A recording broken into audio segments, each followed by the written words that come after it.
Hello and Happy New Year. My name is Joe Fagan and I'm the leader of South Lanarkshire Council. It's my pleasure and privilege to have this opportunity to wish you the very best for 2024.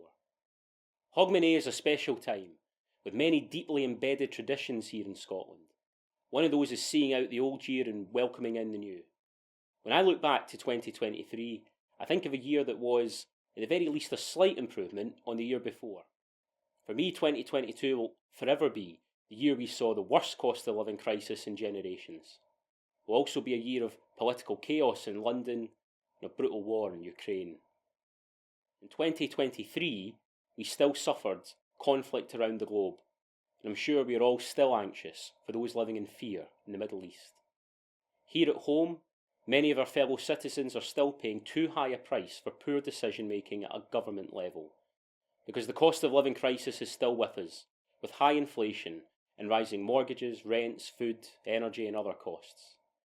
There have been some signs of relief in 2023, and I'm pleased that your council has been responsible for many of them here in South Lanarkshire.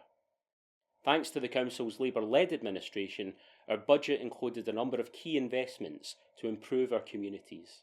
These included a new Frontline First Fund to spend millions of pounds more on tackling litter and fly tipping and making our streets cleaner and safer. More help for the most vulnerable through school clothing grants, and funds to kickstart longer-term investment in leisure and culture facilities. And we have continued to deliver on our priorities throughout the year. Just a few weeks ago in November, we agreed to do even more, providing thousands of pounds more for the area's food banks, payments to help young people in care through the festive period, and more support to provide financial advice for those who continue to need it. However, the fact that we are having to target these sorts of assistance is a clear sign that too many people are still in desperate need.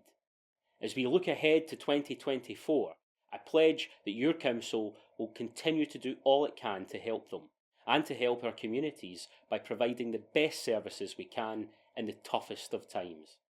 We will do so against a backdrop of a continuing lack of fair funding for local government. This is deeply damaging. Quite simply, the government is not giving us enough money to continue to deliver the high standard and wide range of services you deserve. Services which you quite rightly expect and which we want to offer you. That means some tough decisions lie ahead this year and the next. What I can promise you as leader of your council is that we will do everything in our power to support our residents and our communities.